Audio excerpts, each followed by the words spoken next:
All right. Welcome everyone to this very, very unique sunny day in Warsaw. I haven't seen that much sun since last summer.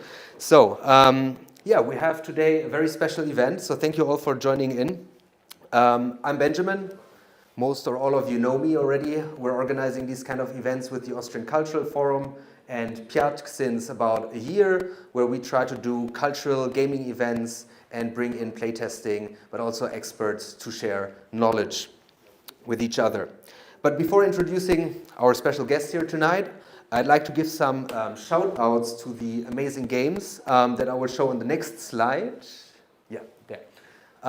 They have been selected, which are part of the Game Studies and Engineering program of the University of Klagenfurt. Either students or staff who have created these games at game jams or other opportunities. And big thanks to Breakup Bonanza, not a dating, but a breakup simulator by Emanuele, Christian, Marie, Ellie, Daniele, Francesco, Ylva, and Shivi. Bagels of War, Why Fight Plants vs. Zombies if you can have bagels, by Mano, Anya, Nick, and Florian. Vessel, a nice one-button game reminding of an adaptation of good old space arcade games by Konstantin and Luca, and a really sophisticated puzzle game that gave me Crazy Machines vibes by Daniela, Fabian, Andreas, and Peter, called Electric Alps. So thank you, and if you have the time, leave some feedback for them. You got the QR codes over there. However, we have also some local heroes present today with two games. One game that was developed during the Identity Game Jam Poland, which is called Rusałka by Berkay.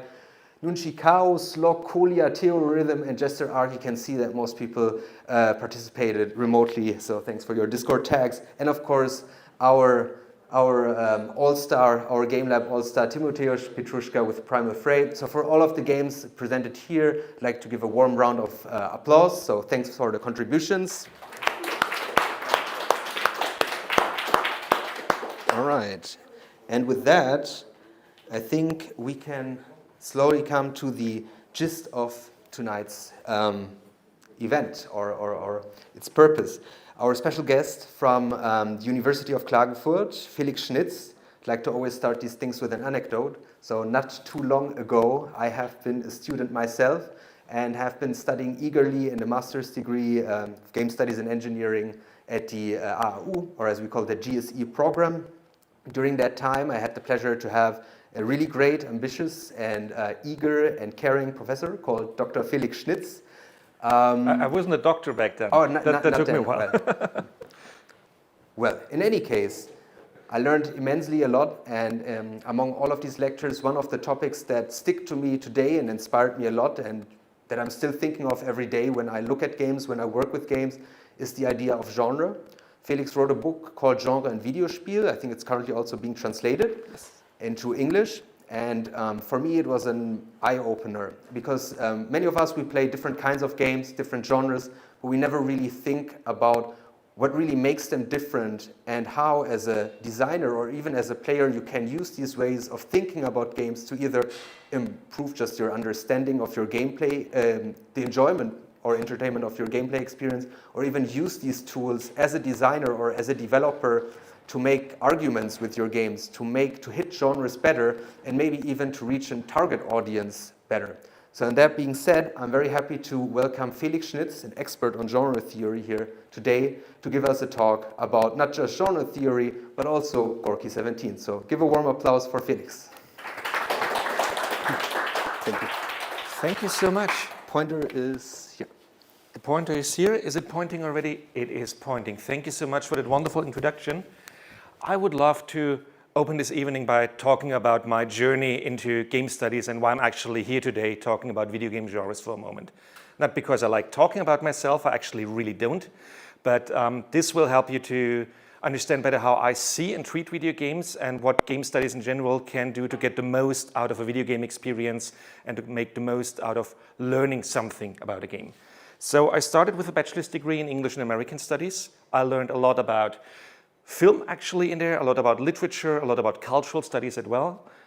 This transferred to a master's degree in cultural transformations of the modern age, literature and media. Yes, that's a long whopper. I've been there. There's a lot of theory focus on there, a lot of focus on media of the 20th and 21st century. So dealing with topics like computerization, ecological awareness, and so on and so forth, before I actually ended up in Klagenfurt, where I could become a professor to some incredibly bright students, and basically co-found the master's program Game Studies and Engineering, which was a collaboration between the Department of English and American Studies of the University of Klagenfurt and the Department of Information Technology, short ITech.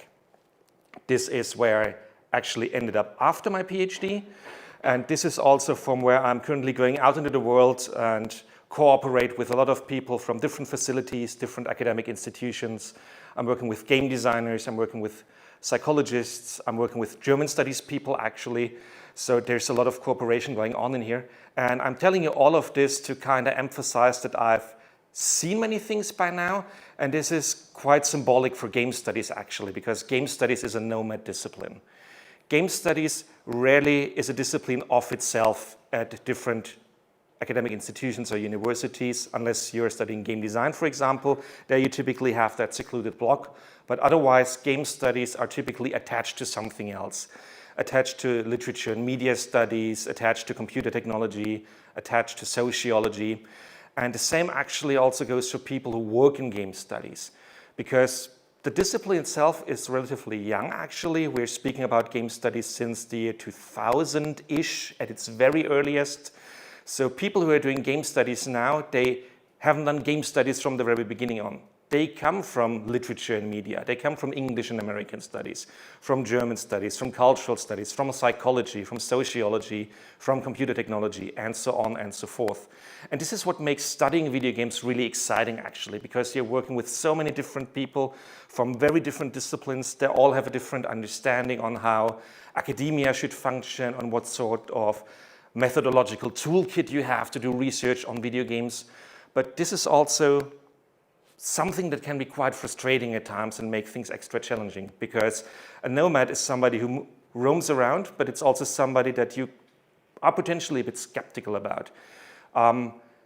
Quite often I fall into a sort of partisan position when talking about games, because people either think games are just toys or games are just there to evoke violence in teenagers.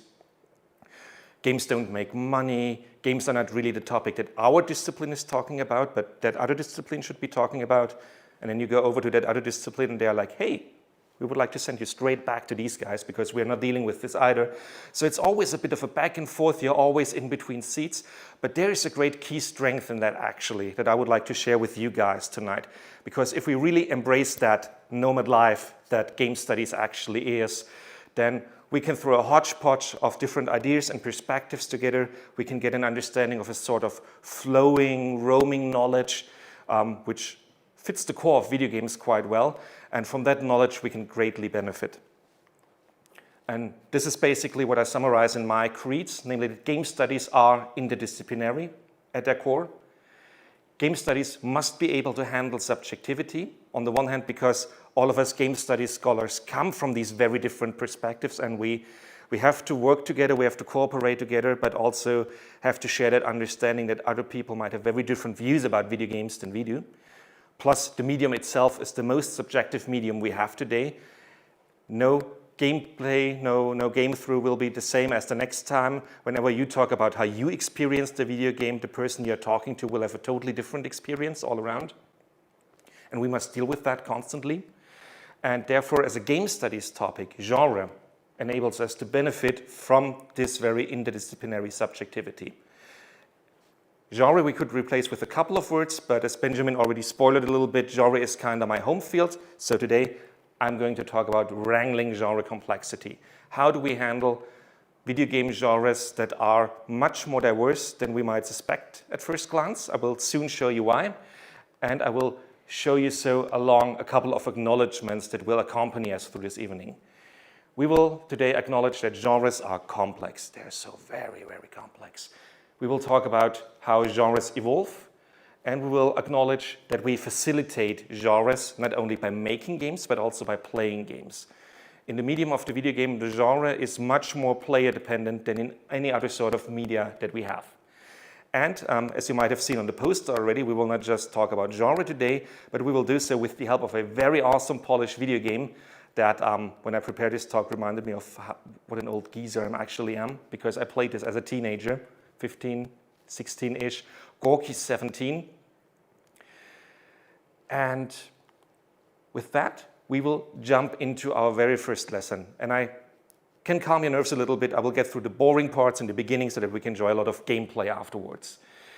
Our first lesson for today is that genres are confusing catalogs of clues. Now, what does that mean? Genre is derived from the French word for kind or type of something, and it basically means in our common day language that we use genres to identify different things. We talk about different categories of items. Genres are the way by which we identify if something is crime fiction or romance or horror, science fiction, fantasy, and so on and so forth. However, there's much more to that than meets the eye. At least you will experience that whenever you try to convince somebody that your favorite movie, video game, book is belonging to a certain genre and another person might disagree with you. Because we identify a genre according to clues. When we turn on the TV and we see a cowboy hat, we see a desert, we see a horse, we think of, for example, yes. So there's always these little items that we take into account, that we take into consideration, that tell us if something is belonging to a genre or not. However, the more fine-tuned we are about this, if we go beyond horses and cowboy hats, but if we go into evil antagonists or if we go into shooting, we might see there's overlappings to other areas as well. And we might end up in a disagreement about what actually makes up the core of a genre or not. Genres are a couple of things, therefore. First and foremost, genres are cozy. If you have a favorite genre, I'm a total sucker for survival horror, for example, you always look forward to the next installment of a survival horror game, for instance. However, at the same time, this can be quite boring because some survival horror games are pretty repetitive, especially looking at the older Resident Evil games right now. They were cool, I love all of them, but they can feel pretty redundant, especially if you try to kind of play them one after another. There's lots of overlapping. So on the one hand, they give us that feeling of something, yeah, this is exactly what we want, this is what we would like to see more of, but at the same time, too much of a good thing is not so much a good thing anymore. Genres can also be exciting, but therefore easily miss the spot, because we're not just looking forward to having the same thing again, but we want to have the same thing with nuance. There has to be this little extra something, this new feature, this new character, this new storyline that really gets our attention. But therefore, a genre installment can easily hit the spot, or miss the spot. Sometimes it hits, sometimes it misses. Look at Pokemon games, for example. Do we have Pokemon fans in here? Yes. First row galore Pokemon games. Whenever you look at an online discussion of a new Pokemon game, it's always about these misses. Yeah, I actually like this game, but why is that Pokemon not in there? Why can't I do thing X that I could do in the game before? I really want to do that again. Why did they take that away from me? That's typically what people love to argue about. I mean, people love to argue about everything on the internet, but this is one of the topics they enjoy a lot. Genres are communicative if we share their language, and fun fact, we don't. We can pretend to, but we don't. This goes back to the marketing function of genres. When you want to sell a video game to somebody, you show them screenshots, of course. Screenshots are eye-catchy, flashy, colorful, people love that. But you will also most likely drop them with some sort of genre definition. Bonus points if you hit a lot of buzzwords that are trendy recently. Oh, this is a Souls-like rogue experience. It's totally dynamic, easy to learn how to master. Ding, ding, ding, ding, ding. There you can count down the list. But in the end of the day, whatever you name as a genre has to arrive at your audience, and they will need to have that same understanding. And as we just realized, they most likely won't share the same understanding as you do, unless you describe something in really broad categories. That's, for example, why the GTA games still call themselves action games, mostly, even though there's much more going on in a GTA game than just action. Genres also go hand in hand with trends, but all these trends have an old-fashioned tint. Think about actual fashion, think about clothing. This year I heard the 60s are going to make a return. Beehives, flowery dresses. I'm not a beehive person myself, But this tends to happen, and the same goes for video game genres. A certain idea gets reinstalled, reinvoked, but it's always falling back on something that has been pre-existing before, and genres are fuzzy. There are no clear-cut lines between genres. There's not that one feature that all of a sudden turns a survival horror game into a pure horror game or into a psychological horror game. There's always a bit of a back and forth going on in between. So if we want to learn more about all this chaos and confusion, and as promised, the boring and tedious part is over now, we should actually talk about a video game to figure this out a bit better. Let me echo Cole Sullivan here. Has anyone heard about Gorky 17? Oh my God, we have 2 people actually who've played this game. No, I didn't play this game, but I have this game in my backlog. Okay, this is as close as I ever got with an audience that I had about Gorky 17. What about the person behind you? Okay, so basically you're looking for a recommendation tonight. That's why you're here. Let's... Sorry? You make spoiler right now. Oh, I'm going to make a million spoilers right now, but I'm also going to convince people of playing this. I try to keep spoilers low, I promise you, as low as I can, but since I can throw genre terminology in your face or show you a cool trailer with flashy images, thanks to you guys, I'm able to show you a bit of a wrap-up about this game.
Back in the year 2000, that was top-notch. We were blown away by these graphics, totally.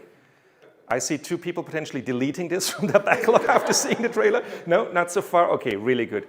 Let's quickly figure out what the hell is this that we've actually just seen. So the backstory is as cheesy as it can get. We have a secret military facility. All of a sudden, there's mutants appearing. Then all of a sudden, there's the NATO appearing with a Polish guy, a Canadian guy, and a French guy. Sounds like the beginning of a bad joke, doesn't it? A Polish, a French, and a Canadian go into a monster-infested secret military lab, and there they combat, these monsters until the very end. The game, or the trailer doesn't spoil how the game ends, so you still have lots of fun out of this if you're ever going to play this. And now let's take a look at this. As I heard a couple of people in here want to become video game developers or are on their very best way of doing it. So let's talk about this from a developer's perspective for a second. We want to make a cool game. Earlier in the audience, I also heard a sentence that bad artists copy, good artists steal. Where was that coming from again? Raise your hand. Yes, there you are. Hi there. So let's see what we can actually steal from a game like Gorky 17. What can we learn from that?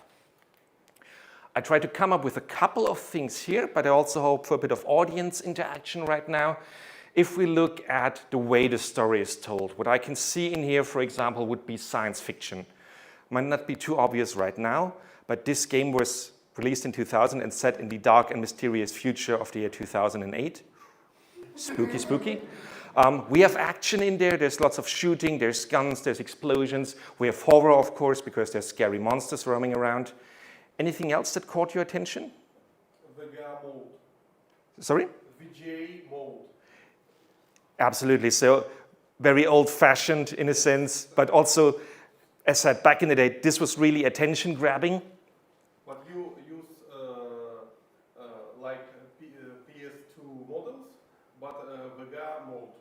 It's different, but in same vision. Yes, absolutely. Rendered backgrounds in some part of the game, that was, again, that was top-notch back then. People loved that. I really wonder why people stopped doing that, because nowadays this would look awesome on today's hardware. And with regards to the story, we could potentially think of other things as well, like espionage, a bit of thriller in there potentially. See, and this is where it starts to get fuzzy already. There's all bits and bobs, and we kind of have to squeeze them together into something coherent. When we look at the mechanics of the game, what we have by heart is a two-split game, sort of. We play an adventure game where we roam around a city, and every time we enter a combat, all of a sudden, this turns into a turn-based strategy game. And we have this little extra box down here. I think I've seen some RPG elements also. You did? Or no? Let's talk about genre. What's an RPG element to you? There were some stats. Perfect, yeah. Stats. There were player stats, and we could actually add to them as our characters level up. We could make them better shooters, we could make them better walkers. No, walking we cannot change, but shooting, luck we can change. Hit points we could change, for example. So yeah, there's role-playing elements in there. And with role-playing, we're actually entering a really fuzzy topic already, because what would you need to do in order for a game to feel like a role-playing game? So right now you're brainstorming, and I love that. I can see it in all of your faces. Keep doing that. This is awesome. And we have things like survival horror. And survival horror is also one of these interesting terms, because survival horror, on the one hand, is a game that goes, or a genre that goes back to mechanical components. Survival horror means resource scarcity. It means very strong foes. Quite often it refers to the inability to actually fight foes. Think about the recent Resident Evil games. Think about the Clock Tower games, for example. But survival horror only really works well together with horror. So it's to a degree narrative genre, but it's also mechanical genre, and only in combination do we actually speak about survival horror. Then again, we have these strategy combat passages that are actually really fair. We can always fight back. We must always fight back, otherwise we lose the game. We can always win against the monsters. So this would actually contradict survival horror immediately. And this is where games get really, really, really, really fuzzy. Because what games, or what video games are capable of, is that they can unite a myriad of different genres into one cohesive substance. This game is at part strategy game, it's at part turn-based, it's at part real-time, it's at part adventure. There's horror passages, there's more thriller-like passages where you actually talk to people about what's been going on in that research facility, for instance. And still all of this is kind of mixing up and somehow making sense in the end, even though some of these elements, as we've just seen, actively contradict each other. A game, at least we might think so, cannot be fair turn-based strategy and survival horror at the same time, but apparently it can, because there's different sequences of when a genre kicks in and when it doesn't kick in. So this is one thing that is making stuff complicated for us when we talk about video game genres. The other one is that we forget about genres a lot. And yes, I've practiced this line in front of the mirror. So let me ask you a question real quick, since you seem to like role-playing games, because you immediately recognized role-playing elements in here, so you're the local expert, I suppose. What was the most influential role-playing game in the history of role-playing games? Fallout 2. Dungeons and Dragons? Oh, okay. Can we get more? Divinity? World of Warcraft. Zelda. Oh, okay. See, we are all over the place already, and this is amazing. This is really, really amazing. What especially happens when we talk about video games, so if you talk with people about video game history, for example, you notice that everybody with a focus on that medium specifically has a specific memory cage. We always think we know what the most influential game was. I'm actually really thankful nobody's had Skyrim in here, because that's what my students already tell me. And it makes sense to a degree, because they're a lot younger than I am, and Skyrim was most likely a hit when they were teenagers. But they forget about Divinity, of course, because that was just not their era, potentially. They might forget about Zelda, because it was not their era. They might forget about Dungeons & Dragons, because they weren't born in the 1970s. I always dreaded nobody really talks about Ultima, some good old-fashioned 1980s role-playing game that did some really amazing things, mixing fantasy and sci-fi at points in the saga. There's a lot of things going on that we just forget for various reasons. And now let's take a look at Gorky 17 again and look at the news coverage from back in the day. This game has novel gameplay and an engrossing plot. It's a great dark RPG, so somebody called it an RPG already. But from the gameplay footage alone, would you have called it an RPG? Yes. Who says yes? Raise your hand. Who says no? Who's kind of indifferent? It's much easier than we think, but apparently you have to, also in journalism, of course, communicate in genres. Somebody has to play that game and give a message out to the people reading the article. Gorky 17 ist ein überzeugender Genre-Mix. Es ist a convincing genre-mix. Get some PC action in there. I love how they talk about genre already. It's a unique game that deserves attention, and according to Multimedia Reporter, it was actually the top game of 1999. So how could we ever forget about Gorky 17 until only 2 people in the entire audience at least have it on the backlist of games still to play? Well, this is because genres have life cycles, and they work a little bit as follows. What you typically have is one game that establishes a genre tradition in a sense. I could have gone way before the first Fallout in here, but I decided to stick with that one for a second because it was also released quite pre-2000-ish. It had this very dark ambience, it had turn-based combat, but otherwise was a real-time game. So this is what you have as a starting point, sort of.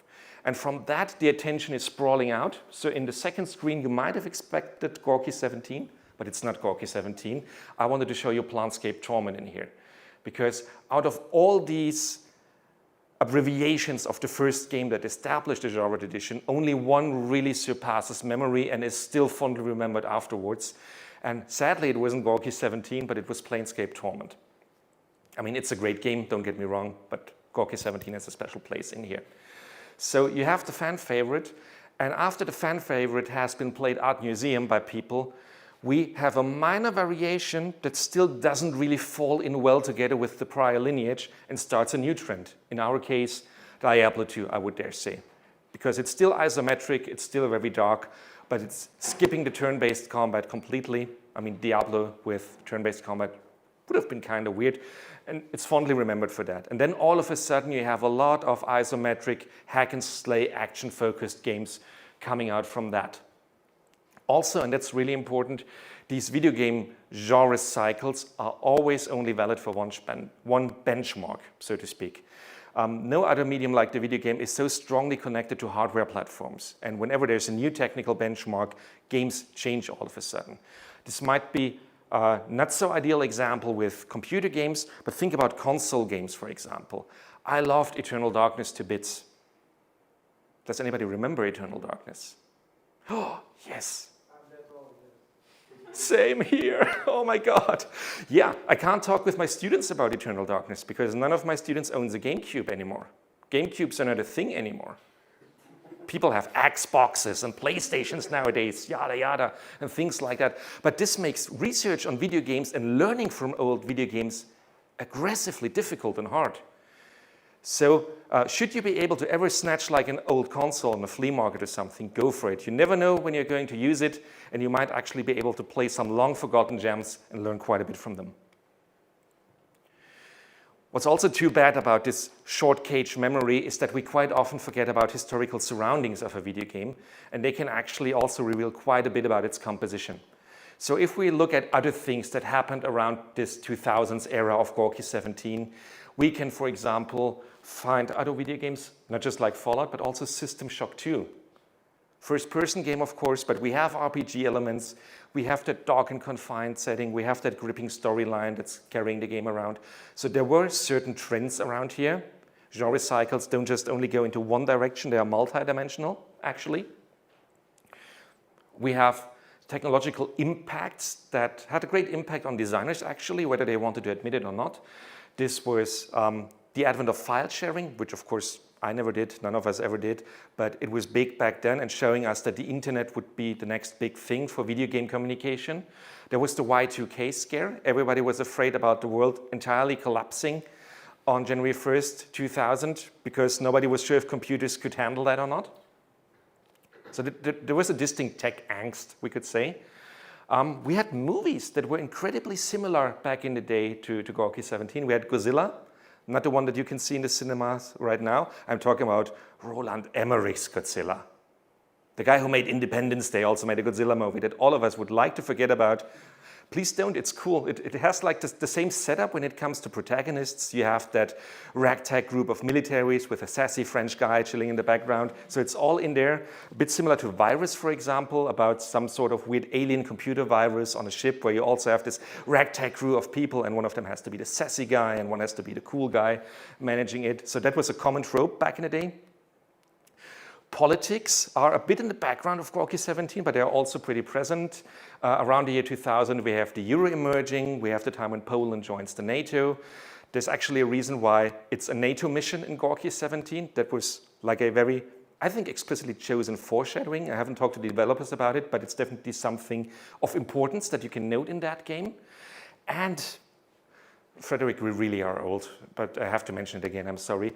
It was a formative time for old geezers like me.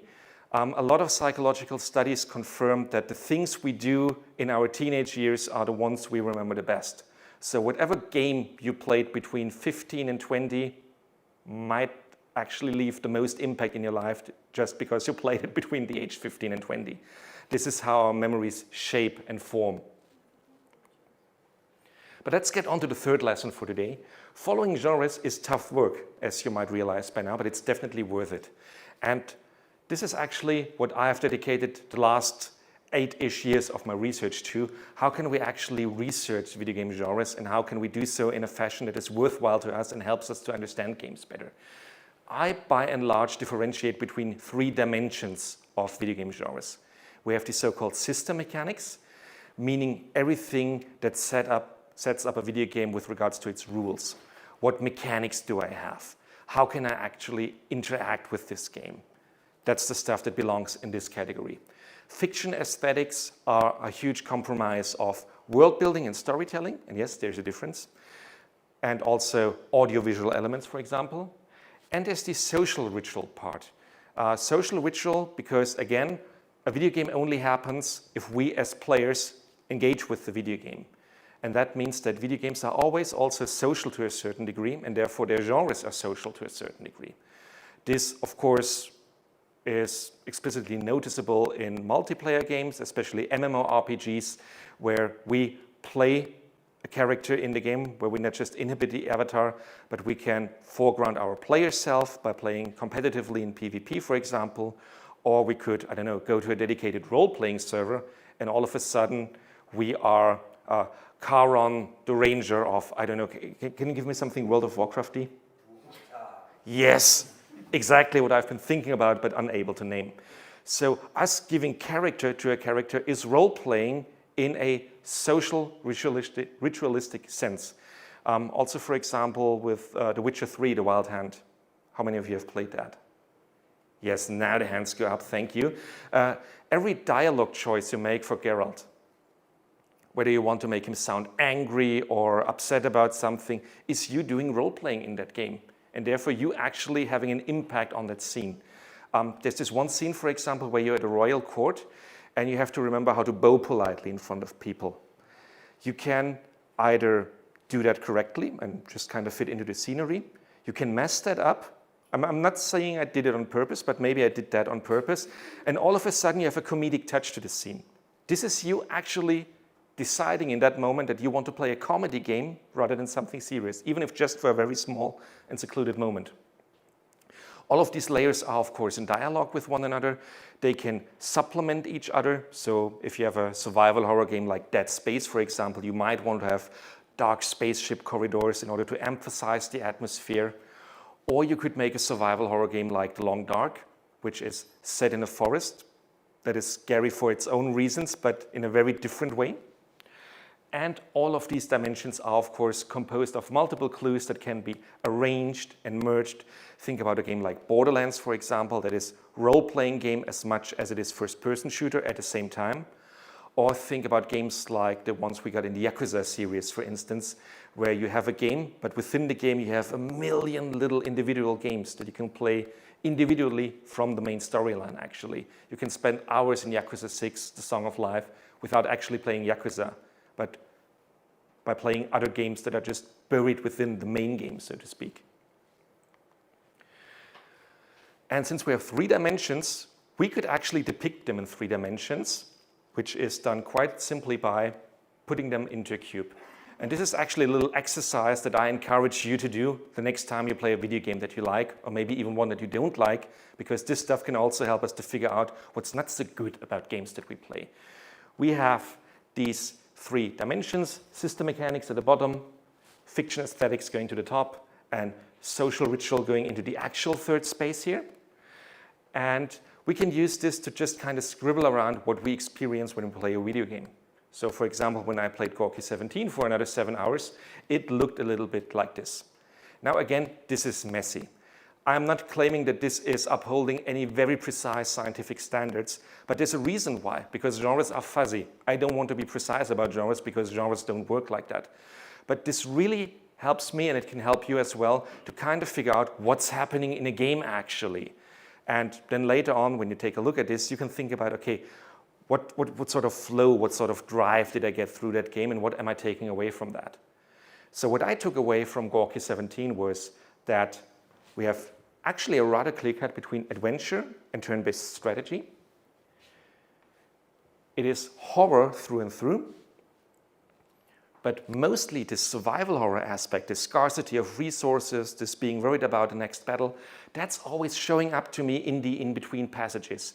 Whenever I all of a sudden stumble into combat, because the game doesn't tell you when combat's going to happen, the map's always empty, and all of a sudden, whoosh, you get that screen, you're in combat, you cannot really prepare for that. This always gets you by surprise. And after combat, there's always this brief moment where you have to figure out, okay, what am I going to do for the next one? Do I still have ammunition? Do I need to heal and bandage my people? And even in a very linear game like this, we actually have minimal roleplay behavior that you can notice because you can spec your people actually. You can give them different skills, you can make them experts.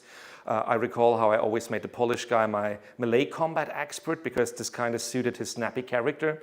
So this is how you can give additional character to a game that you're playing. And this would be, even though it's a minuscule social component, it's in there.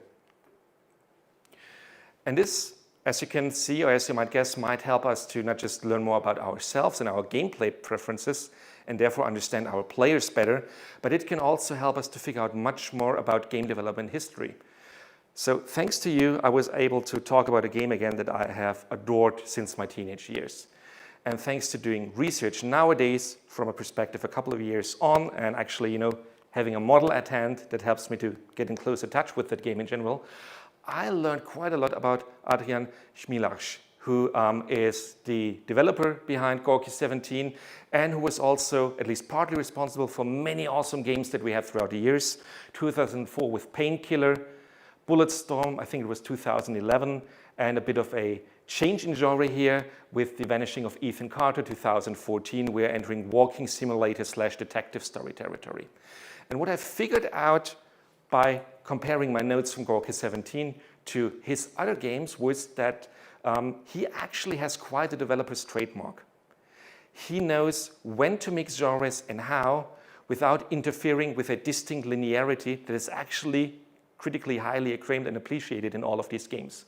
Painkiller. Do we have more old people in here who remember Painkiller?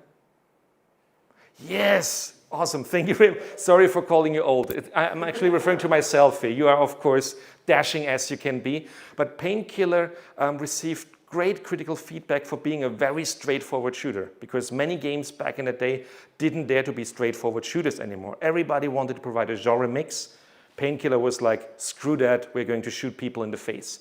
Where it mixed genre, however, was on an aesthetic level. There were many great variations in level design in here that didn't interfere with the core gameplay but still provided loads of variety. With Bulletstorm, we have a genre mix on the mechanical level again because it's kind of, you rack up a high score basically by doing trick shots. I think this is as simple as you can put it. And you have a very straightforward storyline, but you have a mix back and forth between being arcadey and being a third-person shooter or first-person shooter. And with the vanishing of Ethan Carter, again, you have a very linear and straightforward game, actually, but it makes you derive to the left and right because you want to explore your environment in the walking simulator parts, and then when you stumble upon a detective story element, all of a sudden you're picking clues together. So we always have a distinct linearity in that games, but one that oscillates between 2 or 3 core ideas. And this is what keeps all these games really juicy, actually. I'm lacking a better word here than juicy, but they are. They definitely are. And this is what I want you to take away with from tonight. Whatever you do after this talk or in the weeks after that, if you want to analyze video games, if you want to continue making your own video games, this is stuff to think about. Think about your game, whether you play it or make it, as a complex composition of 3 genre dimensions. Understand that this understanding is allowing us to learn from video game history, look at the surrounding elements of the current era of the game you're playing, also look at the forefathers of your genre ideas. It might help you to dissect developer trademarks. So if there's a certain type of game that you really enjoy or a game maker that you really enjoy, there might actually be trademarks in here that you can learn from or bluntly steal if that's your cup of tea, I don't know. You can gain a feel for a game's flow, actually. Flow is a word that, at least in game studies academia, gets thrown around a lot. Flow is basically that state where you're just blissfully happy doing something. That's the moment when you start playing a game and all of a sudden you realize it's 4 a.m. in the morning, you're going to skip classes and keep playing for another couple of hours. Yes, we've all been there. And flow is actually something that we can study. This is not this je ne sais quoi element that just all of a sudden happens and nobody knows why, but we can figure out what gets us into flow. And understanding how genres work together in a game might help us to fully understand what is it that really immerses us into something so much that we forget everything else. It helps us to effectively recreate experience. So when you go into your next game jam, for example, why not try your hand at doing an adventure/turn-based combat game, just to see how it sticks for you? Maybe you really like the idea. And yeah, as already said, please give that a try. I'm really curious about your results, actually. This book has been on the market for a while. It's actually, the German-speaking edition is quite well received. The English-speaking version will be released sometime later this year. Benjamin, maybe you can keep your peeps up to date on that. Thank you very much for that. And if you would like to give this 3-dimensional model a try, please keep me up to date on your results. I would really love to be hearing from you. Thank you very much for your attention.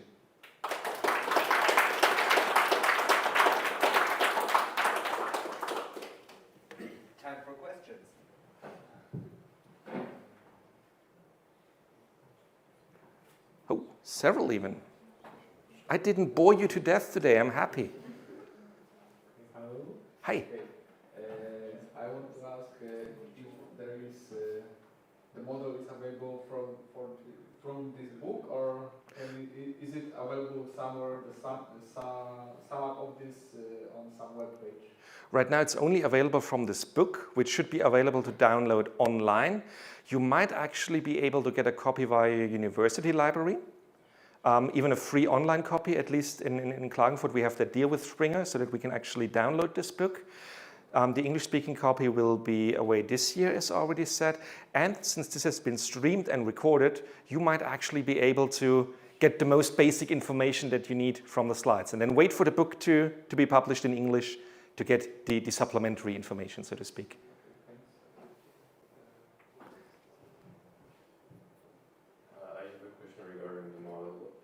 We don't quite got how the third dimension works, because the graph you showed was, at least to me, it was pretty two-dimensional. So like only the face here is developed, and I understood that. Don't you worry, that was actually on purpose. It can be much more three-dimensional in other games, but for that game specifically, when I played it, again, this is part of the subjectivity in game studies. So this was my feeling of the game. You might have a slightly or completely different one. I felt that there were social elements because I could role play with these characters, but I could only do so to a very minor dimension. You cannot choose dialogue options in that game. You can have no impact on the actual storyline unless failing because you die. So the only bit of role-playing and therefore a social dimension, I felt, was that I could give different specs to my characters and kind of play headcanon with them. I could decide that, yeah, my French guy is going to be the marksman, my Polish guy is going to be the close combat specialist. Nobody knows what the Canadian does. He's just kind of bopping around in the background. So it's only minimally going into that social dimension. If you take a look in that book, for example, for that I played Bloodborne as an example. And in Bloodborne, we're going much more into that social ritual area, because in Bloodborne, you have this little feature where you can ring a bell. And this bell can either summon you to another player's gameplay experience, or it can summon a cooperator or somebody who will actually invade you and try to kill and harm you in your own game world state, so to speak. So for Bloodborne, the social dimension played a much bigger role. And if we think about a game like World of Warcraft, for example, or the Lord of the Rings Online, the social dimension would be much more into the three-dimensional space. One of the key issues that I still see in my own model is that it's really hard to draw three-dimensionally, especially if you're making fast scribbles as you make down your own gameplay experience. So yeah, again, this is not holding up to a very precise academic degree, but this is more like a crutch for you to make your own markings as you play, to kind of take notes of what was remarkable and useful to you. And because the labels are on the side and there are like, the chart is going up and going down, so what does that mean? So, what does it mean when the thing points up and when the thing points down? I don't really get this part. Yeah, that was basically my idea of kind of emphasizing that we're shifting back and forth. So in this dimension, it would be the mechanical dimensions, adventure and turn-based, that kind of, as the game progresses, interchange. And on the one hand, we are always completely in horror territory. But at the same time, certain key elements, I should have put that down on the slide as well, they don't feel like horror that much, as we discussed in the beginning of the presentation. So when you're in turn-based combat, the horror is not, I mean, it's present because you're fighting monsters, but it's not that survival horror fear of, okay, what might be happening when I stroll down that alley and all of a sudden I get ambushed by something. So is the chronologicity in here somewhere? It's somewhere in here, but it's a wild mess. It's a wild mess. I'm not denying that, and that's the entire point of it. Making sense of everything that happens in the game is super difficult, as we noticed. So the idea of this model really is to just give you some sort of visualizer, no matter how crude, to later on recapitulate, okay, what had an impact on me when I was playing that? And for me, since I'm a pretty synesthetic person, I really love these, turning ideas and experiences into drawings. It was that oscillation between turn-based adventure, turn-based adventure, turn-based adventure, all of this being horror, something a bit more, something a bit less, and then kind of being united in that little middle line of, okay, this is where the survival horror actually happens in that game, in between these other mechanical dimensions. Okay, so now I see more of a game cycle depicted here. In a sense, yeah. Also necessary, thank you for pointing it out, because playtime has, of course, a huge impact on how we actually understand what's going on in a game. Gorky 17 might not be an ideal example for that, because it's pretty rhythmic, it's pretty identical throughout the entire gameplay cycle. But if you think about a game like, let's pick Dark Souls for a change. I can't be talking about Bloodborne the entire time. In Dark Souls, we have this very intriguing development between mystery and mastery. At first, the game is completely puzzling, and if you played for 40 hours, the game is still very puzzling, but you're good at it. So there are going to be some changes in that if you play that for 40 hours. However, if you only play it for 1 hour, you will, of course, not be at that level of mastery. So this is actually something that you can do in the end of a gameplay experience, but you can also do several of those as you keep playing a game, and basically check in every other hour or so. Okay, this is what I felt in the last 2 hours, and this is what I felt in the hours before that and after that, and then make a comparison out of that to potentially deduct patterns from it. All right, thank you. Surely.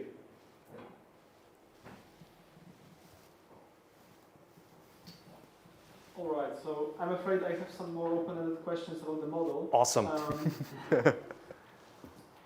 When you mentioned the cube, first thing I thought about great. It will be a three-dimensional way of visualizing and comparing genres of different games. Mhm. So we will take Dark Souls, we will take Bloodborne, we'll put them into a box, and we will see how different they are. But I don't think it works that way, after the questions from my predecessor, because actually there is this fluctuation and there is a sense of time, but also I thought that one dimension will be like, we will go from adventure to turn-based, let's say, on the x-axis, and it will be somewhere in between, but you are not like devising it that way. You are like, so I do not grasp the core of the idea. Are we like growing from the bottom corner like upwards and drawing the spiral, or what are we doing here? Excellent question. Yo, now the spiral, I really have to stress that subjective part again. That's the important point here. The main idea that I had with this model was actually taken from a couple of seminars. You even joined one of these genre seminars. It's the fact that students had a really hard time making sense of genre experiences. They played a game, they could tell me what they liked about it, what they didn't like about it, they had some proper terminology about it, but they had a hard time grasping the entire thing. So the more we talk about genre, the more we realize how difficult they are to get, especially if you're playing a more complex game. It might be easier in an old arcade or puzzle game, but at the very latest moment we step into open world territory, this is going to be a mess. This is always going to be a mess, and I'm actually really proud of this being a mess. And the main idea really is just gives people something personally that they can make sense of in order to later on describe what happened to them in the game. So this spiral, it doesn't hold up to logical standards. This is defying time and space. I would actually need a fourth dimension in this one to actually clearly demarcate time as I make a progress through the game. But in the end, I came to that realization that, okay, I have turn-based elements in there, I have adventure elements in there, I want to structure them somehow.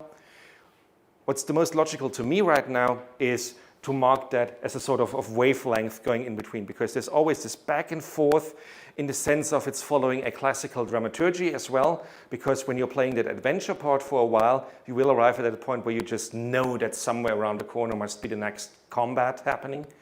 So we can speak of rising tension or falling tension again, and in that case it simply made sense to me to put it that way. All right, so now how I understand it is that in a single dimension, let's say this mechanic dimension, you establish two, let's say, edges. So like in terms of Gorky 17, you go between adventure and turn-based. In terms of, I don't know, some other game, let's say the Bloodborne, you are going in between this mystery and mastery, and you are devising the two edges of a dilemma, and you are going between them in some sense, no matter chronologically or otherwise. And you are doing the same thing for whole three dimensions, is that correct? And in terms of Gorky's, the third dimension, which is barely visible, would be how much you have their interaction in terms of role play. Yes. It's like a very little spiral, so we didn't mention, like we didn't visualize that, but it's there, right? Very little. Yes. Yeah, That's all there is to it. And yeah, I thank you also for remarking that clear-cut path, because this is something that is rather unique about Gorky 17 actually, that we really have these clear cuts between mechanical genre dimensions. In the Bloodborne model in my book, for example, you have a lot more overlapping between these spaces because you cannot clearly differentiate anymore. Is this adventure right now? Is this role-playing? It's also survival horror to a degree, Bloodborne. So we could work a lot more with overlapping circles or other geometrical shapes that make sense to us in that moment. But in the specific case of Gorky 17, there really were more clear cuts than I expected to find. Thanks. Surely.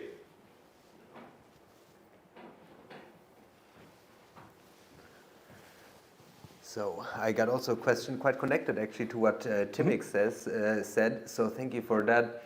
I really understand your urge to try and classify everything, and it really reminds me of how basically what I did for my master's thesis. If you remember, Felix, it was really good. but it was also quite naive. So every student who's writing their thesis with me, sooner or later you will be asking me for the Chicago manual guide, and I will just send you my thesis, and I will start talking about moral complexity. And this was my attempt in like just insanely trying to classify moral experiences in video games. The result that came out of 2 years of research was that it's insane and it's not possible to do that. And the same is with with the genre, as much as you try to, clear cut these things, the more you realize that it's just not possible. But my actual question goes to, so how do systems like in Steam, like tagging systems in Steam work? Do they actually limit developers by just, okay, I have to create an roguelike, adventure, RPG, whatever, just because these tags exist in Steam? Or does it actually help the developer to find a good footing in order to start a game? They are as much a help as they are a challenge. And this is actually also one of these points that points out again why this is a mess, but also why we still need it to a certain degree. Because talking about genres is complex, but at the same time, we cannot avoid talking about genres. Today I used a lot of terms like RPG, like action, like roguelike, for example. And all of these terms have sort of clear-cut dimensions to them, even though they are fuzzy. But still we're using them in everyday communication, at least among us gaming peeps, as if they were kind of clear-cut. This is something we have to rely upon because otherwise we couldn't talk about genre at all. We need these terms in order to at least somewhat make a shared understanding of how we categorize something. What happens on Steam nowadays is a real great improvement actually in the genre development because it shows us that genres are much more organic and that genres shouldn't be coming from a top-down perspective, but that genres are very much bottom-up. So as a developer, you can, of course, tag your game, but you should always be open to how people tag your game as well. And with these tags, you should also dare to go beyond these traditional borders of, is this a role-playing game? Is this a loot and shoot game? I mean, even loot and shoot is a rather new term, actually. I think GameStar came up with that for the Borderlands games, for example. But you should be open to all sorts of categorizers that enable your players to understand what's going on in that game. And even then, you have to remember that these categories are very fuzzy. Like there's this one tag on Steam, for example, strong female protagonist, which is of course awesome. If you want to have a game with a strong female protagonist, you know what you're looking for. But at the same time, what clearly marks a strong female protagonist, there can be discussions about that with games like Cathy Rain, for example, where we have a badass female protagonist, but at the same time she's vulnerable. But you need to show that vulnerability to also show that she's a badass character, because otherwise it doesn't work. Thanks. Any more questions?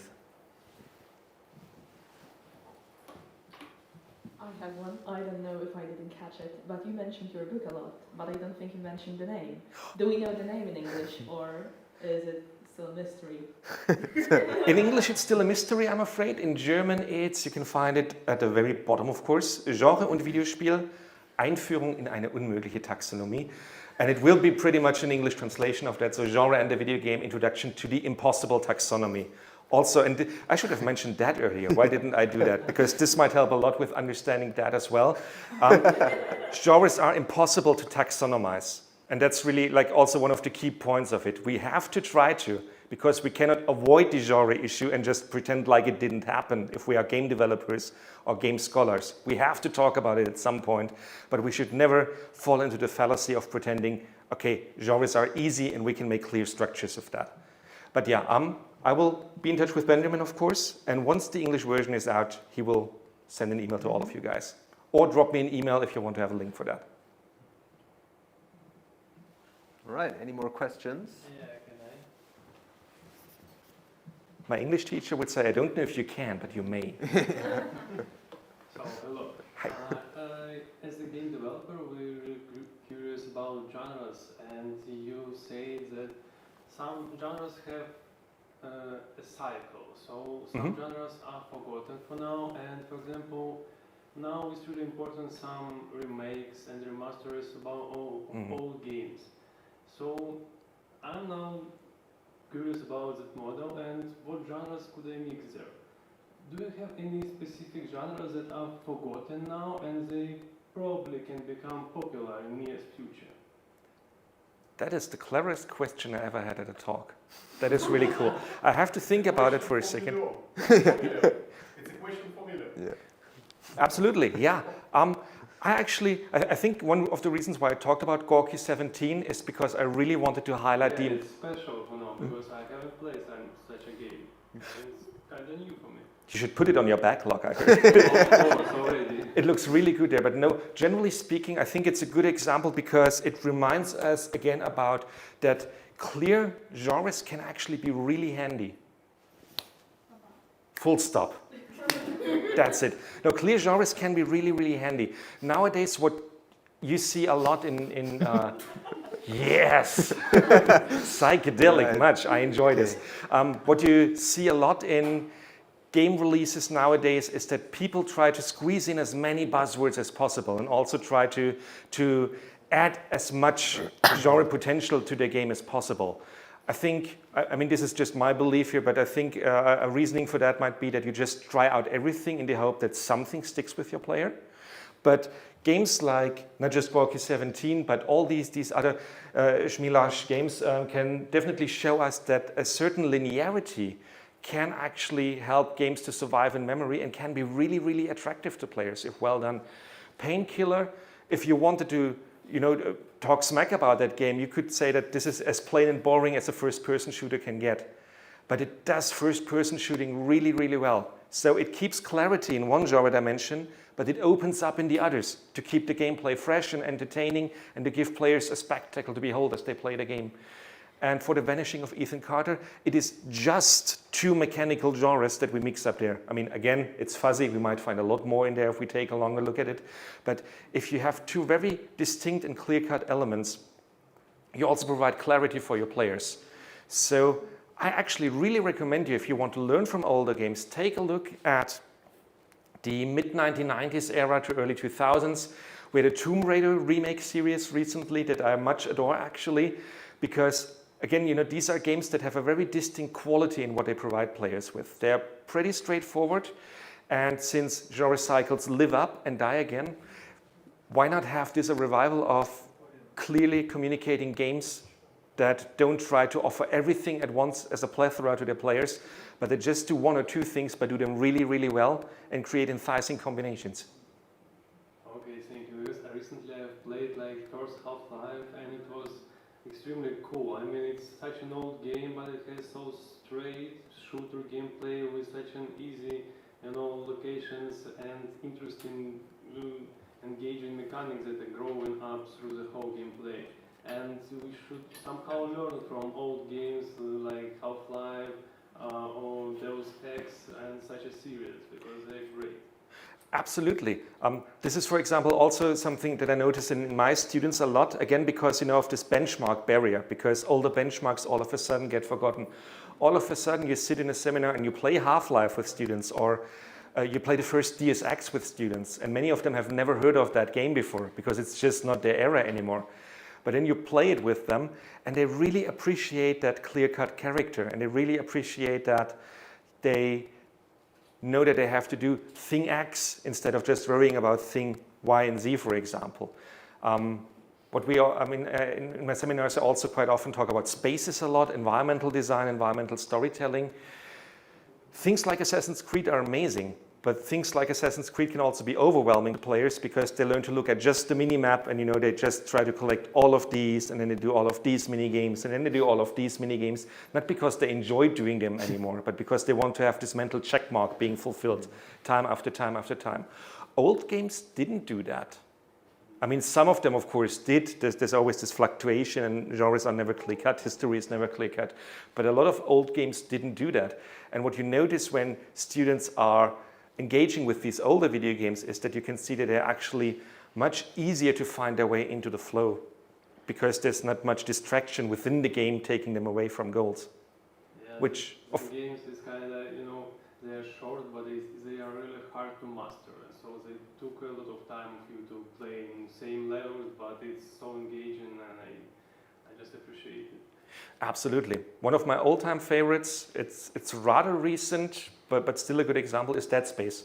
Dead Space is a 9-hour gaming experience, but it's the most bombastic 9 hours of your life if you enjoy survival horror. Again, of course, not every genre is made for every person. Some people don't like that, and that's cool. But this is a package that's ready to explode. Absolutely. Okay, thank you. But all in all, what's the oldest game you would suggest to play? Is it, it's such an old game that no one even knows it exists? That no one even knows exists. Not even you. Now, I actually have a lot of those in the back of my mind. Yeah, there's actually a good one that I could recommend to you. Have you ever heard of The Rule of Rose? No. you should look up Rule of Rose. It's one of these, it's a game that has a Silent Hill vibe to it. It came out after Silent Hill. It wasn't really well received. It was actually quite taboo breaking due to certain topics in its storyline, and I think it got banned rather quickly. I still hold, tightly onto my PlayStation 2 copy and will never give it away. But it creates a setting and ambience that is absolutely breathtaking. Again, it has some very minimalistic gameplay actually. It's like Silent Hill, but worse in terms of gameplay. But the interesting thing is it doesn't really matter, because everything else in this game is just so keeping you into it that you don't mind that the gameplay is perhaps a bit slow, perhaps a bit not too exciting, because you're playing a very young character, so you also have this feeling of vulnerability going on with you, and the gameplay suits the atmosphere and the character cast, you could say. So that's definitely a game to check out. Okay, thank you very much. Surely. Yeah, thank you very much for the lecture. My question might be a little bit stupid after such a detailed description after your presentation, but can you describe your favorite genre?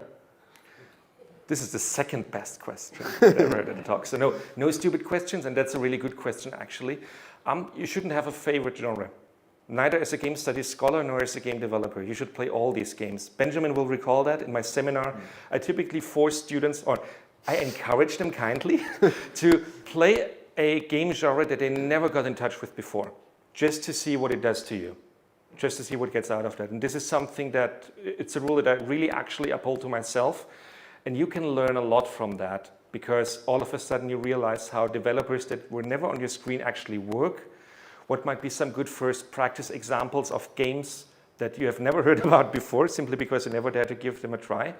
So for example, when I was in the United States last year, for quite some time I didn't really have a good computer setup with me and nothing at all. So I did that and I played mobile games. And it's I never played mobile games before. I was a bit of a snob, potentially, I have to admit. I'm not a snob anymore. I played Florence. That's another game that you might want to put on your list if you're not playing mobile games. Look for Florence. It's typically available for around €1 or something. And it's the most heart-gripping 2 hours of your life. This really, I was in tears after 2 hours of playing a mobile game. I'm a very strong and confident person, but I was down in tears there because it really knows how to place your strings with very minimalistic button movements, but it does that incredibly well. And this is the stuff that you miss if you stick to a favorite genre. Thank you. Surely.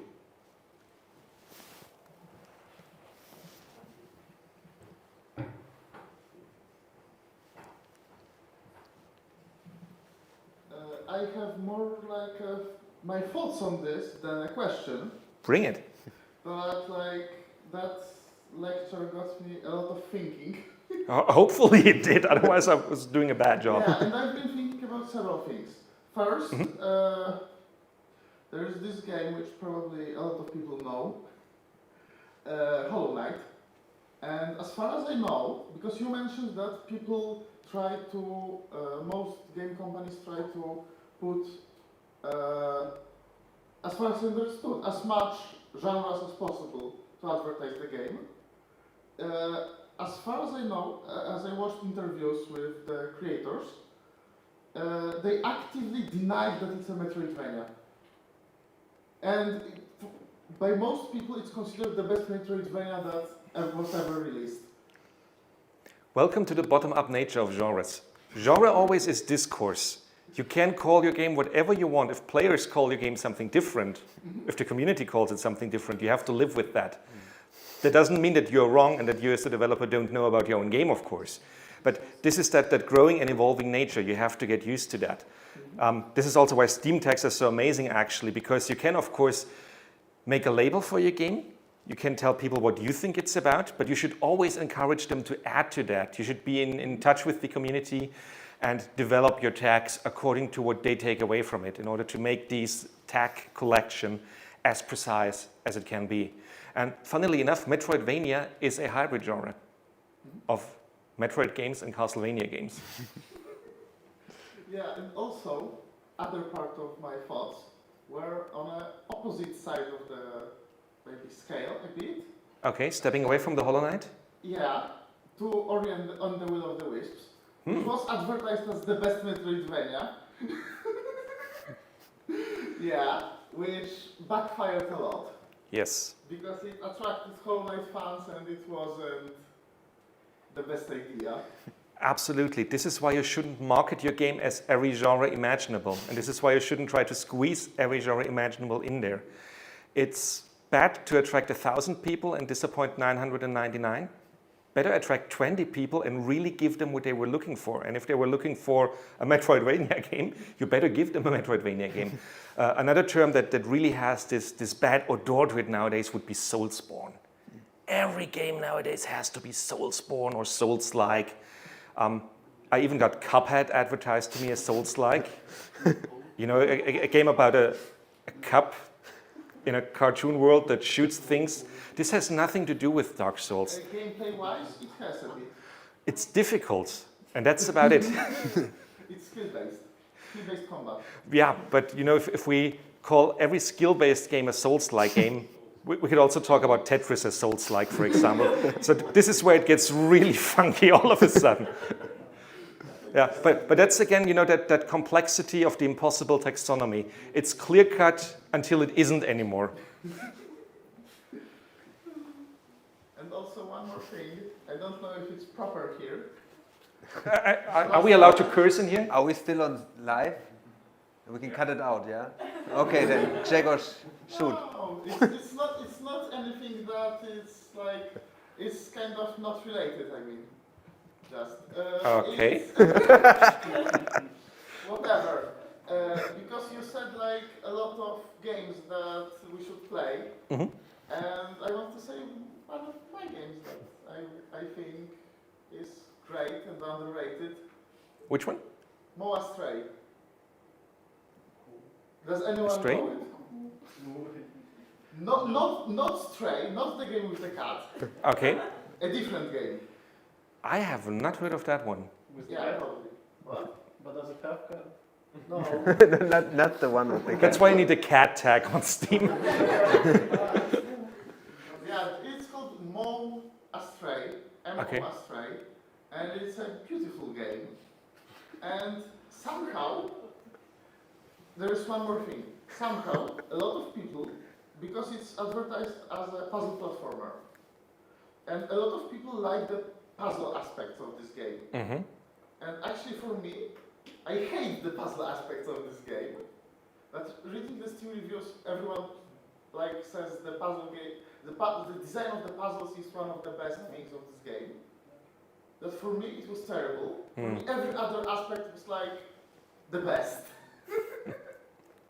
Yeah, you never really catch everybody with whatever you do in a video game genre. I think that's also an important note to take away from here. And maybe also another factor contributing to the idea of streamlining games potentially. If you have a very clear-cut concept in your game, it will attract the right audience. The more you offer, the more you're prone to fail, at least some people, because maybe your platforming isn't up to top notch, or maybe your puzzle gaming doesn't work out the way it's supposed to be. Okay, I will actually have a last question. Maybe we can pass that mic off, because otherwise, you know, you've been talking already for half drink have first a sip. You know, it's a topic probably it has obviously to do with genre, but it might also be a bit controversial and might be a good closing question. So, how do you think AI is going to impact genre? Whoa, that's a whopper. That's definitely a whopper. It's a new genre. I think it can bring a lot of spice to video games, but just like we need to learn how to wrangle genres, we need to learn how to wrangle and manage AI properly. AI, at least at its current state, and we know this development is happening extremely fast, it can bring a lot of potential, but at the same time, it can only bring potential for as long as we know how to rein it. So I've seen a couple of game jam games at our university, for example, that employed AI to a degree where the developers had very clear ideas of what the game was supposed to communicate. And if you use AI within these confines, it can work out quite well, actually. It can be something that you can use to spice up your dialogue a little bit, for example, in role-playing games. But so far, I don't really see it breaking genre boundaries, at least not in a positive sense. And I think this might actually This might really be a good closing call because it takes me back to one of my very first slides here. So thank you very much for that, Benjamin. Let's go to this one. Genres are cozy.